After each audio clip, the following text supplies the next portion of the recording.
Arrange marriage भाग 2 असे 4-5 दिवस गेले असतील.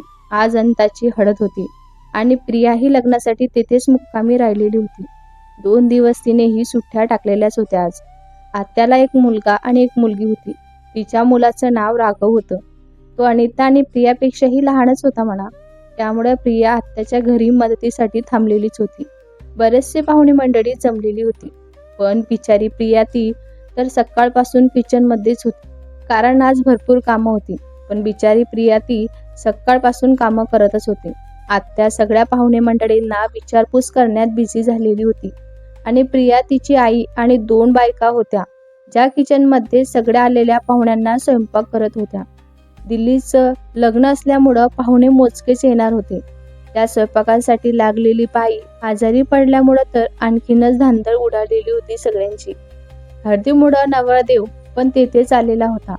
सोबत तिकडे मोजकेच पाहुणे येणार होते.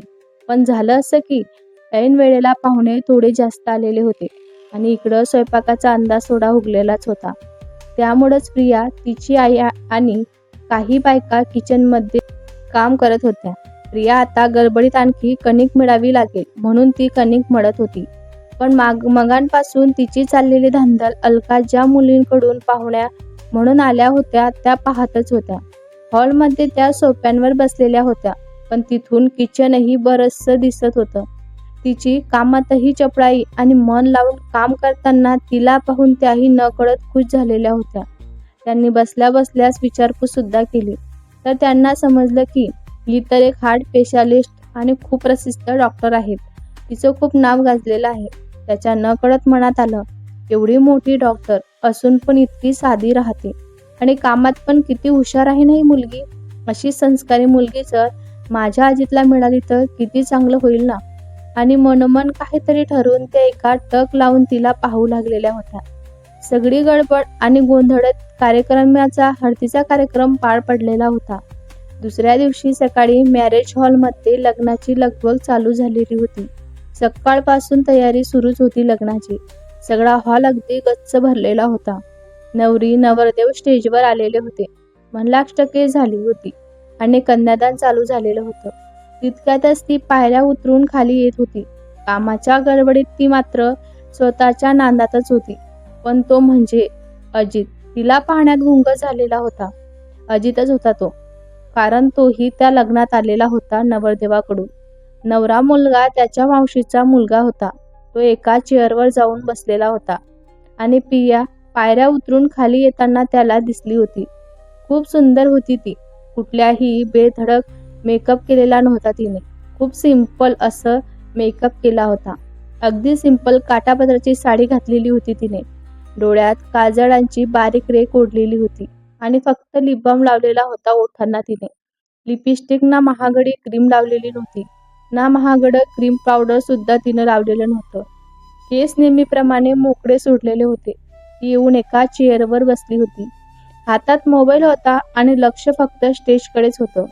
अवतीभोवती तिने नजर फिरवण्याची तक्षी सुद्धा घेतले नाही. कारण ती नेमकी अजितच्या बाजूच्या चेअरवर जाऊन बसलेली होती. तिचा परफ्यूमच्या वासाने तो मात्र मग्नमुग्ध झालेला होता.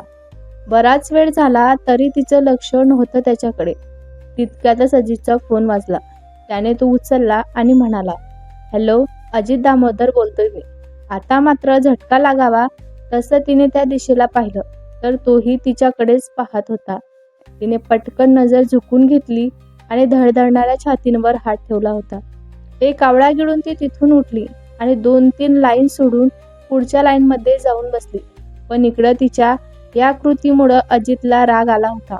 रागात त्याने हाताच्या मुठी आवळल्या होत्या आणि तिलाच रोखून पाहत होता. त्याला राग आलेला होता. मनातच तो बोलला, काही मला अवॉइड करते. नेहमी मी दिसलो की एक तर मला इग्नोर करते किंवा मग माझ्याकडे पाहत सुद्धा नाही. मी काय बिघडवलं आहे हिचं? त्याला आत्ताच्या आत्ता जाऊन तिला ज्या विचारावं वाटत होतं. तितक्यातच ती उठली आणि कुठेतरी चाललेली होती. आता मात्र अजितला कंट्रोल झालंच नाही आणि तोही तिच्या मागे निघून गेला होता. काहीही विचार करून तिला एकटीला गाठून ज्या विचारायचं, तू अशी का करते म्हणून. हा त्याने पक्का निर्धार जणू केलाच होता. ती चालत चालत एका रूम जवळ आली. रूमला रॉक उघडून ती आतमध्ये शिरली. ही संधी साधून अजित तिकडं इकडं पाहून आता आतमध्ये शिरला होता. दरवाजा लावणाऱ्या आवाजाने तिने वळून पाहिलं आणि समोर त्याला पाहून ती शॉकच झाली होती. घाबरून त्याच्याकडे पाहू लागलेली होती. तो एक एक पावलं तिच्याकडे चालत येत होता. तसं तसं ती मागे मागे जात होती आणि आपोआप तिच्या तोंडून शब्द निघालेले होते. तुम्ही येथे काय करताय? बाहेर वा रूमच्या. हात पाय लटपटू लागले होते. घाम फुटू लागलेला होता तिला आता. अचानक भिंतीला ताटली गेली होती ती आणि तो एकदम समोर आलेला होता. एकदम जवळ. पुन्हा तिची नजर झुकली होती. पण तिची झुकलेली नजर बघून पुन्हा तो चिडला. तिच्या दोन्ही बाजूने हात ठेवून त्याने तिला लॉक केलं होतं. बिचारीचं हृदय खूप जोरजोरात धडकायला लागलेलं होतं आता. तिला आता काय करावं काही समजत नव्हतं. तिला त्याचे श्वास तिच्या चेहऱ्यावर जाणवू लागलेले होते. तरीही तिने त्याच्याकडे पाहिलं नाही. अजित म्हणाला, आता कोणी नवीन भेटलंय वाटतं तुला? त्याचाच प्रश्न न समजून तिने त्याच्याकडे पाहिलं.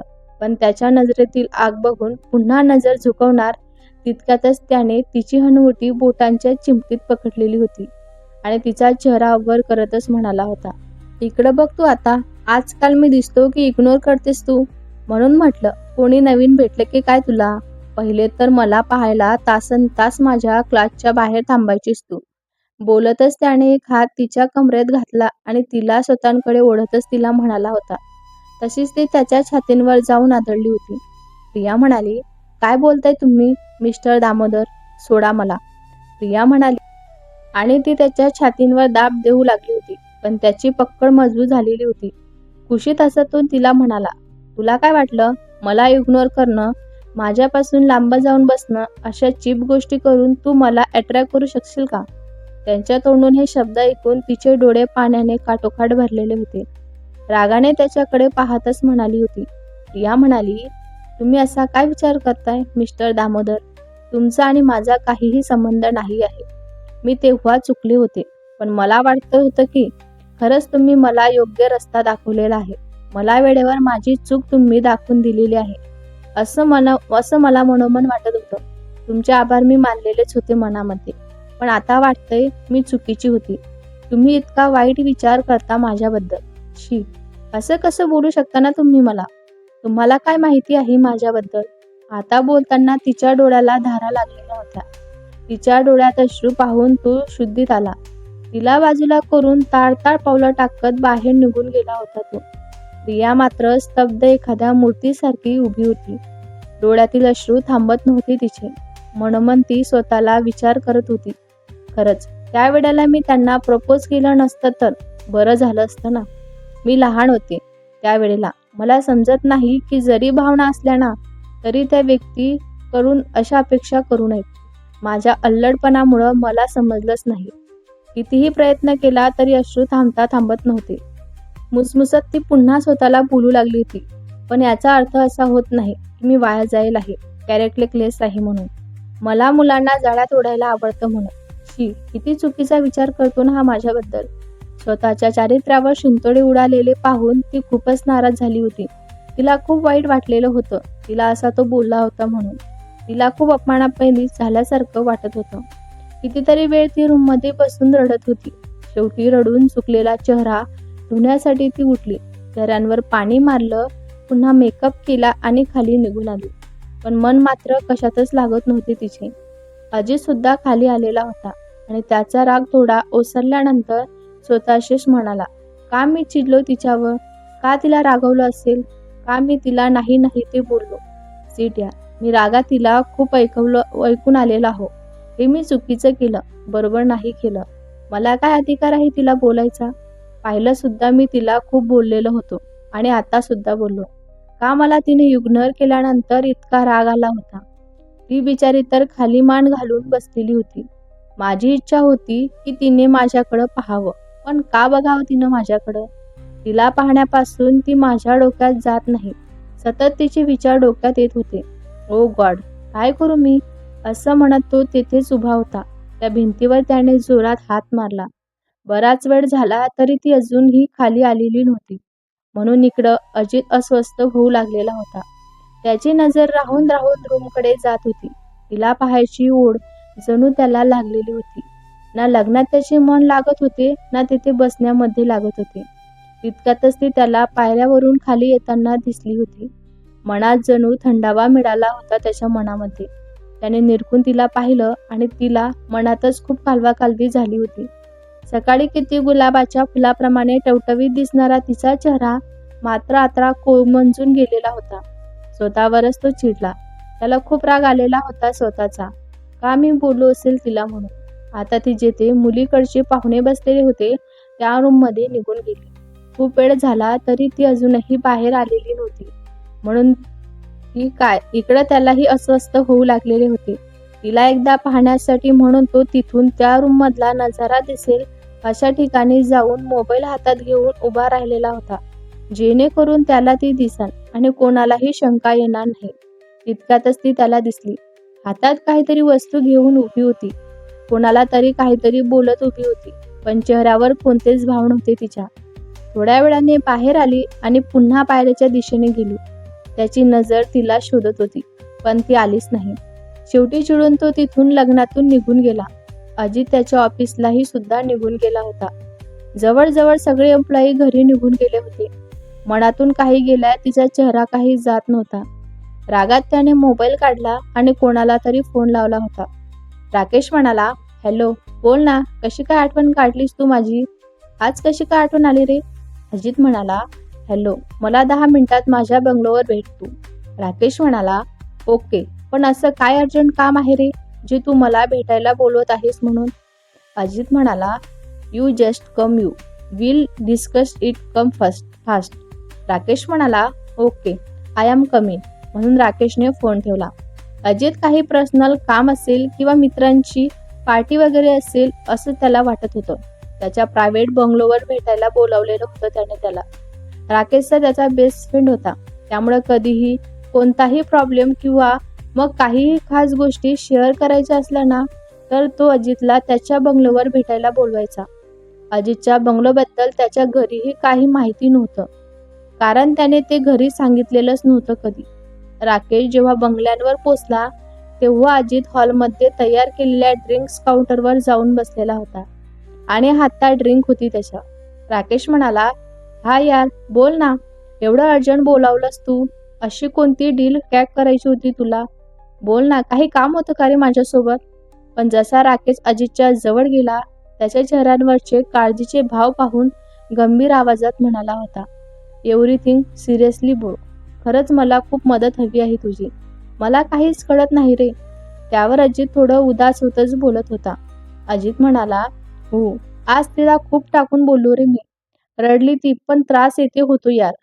हृदयांवर हात ठेवून तो म्हणाला होता. त्यावर राकेश कन्फ्यूज होतच म्हणाला, एक मिनिट, तू कोणाबद्दल बोलतोय ना, जरा स्पष्ट सांग मला. मला काही समजत नाही आहे. ती म्हणजे कोण रे? अजित म्हणाला, कॉलेजला असताना मला प्रपोज केलेली ती प्रिया.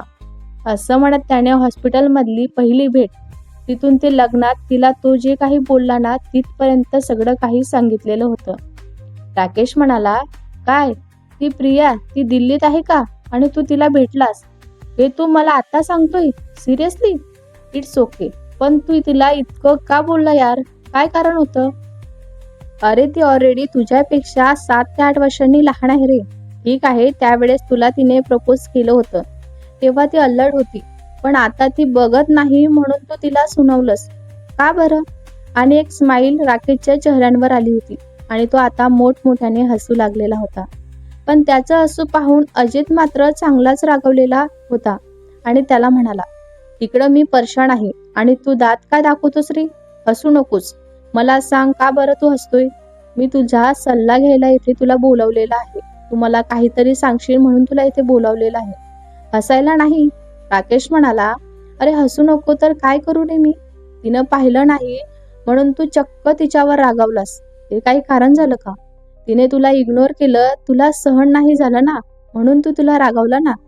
तू तिच्याकडे अट्रॅक्ट होतोय कारण तू तिला लाईक तर करत नाहीस ना. कारण हे सगळं प्रेमात पडल्यावरच होतं रे, तुला माहित आहे का? भेटूया पुढच्या भागात. हा भाग तुम्हाला कसा वाटला कमेंट करून नक्की सांगा.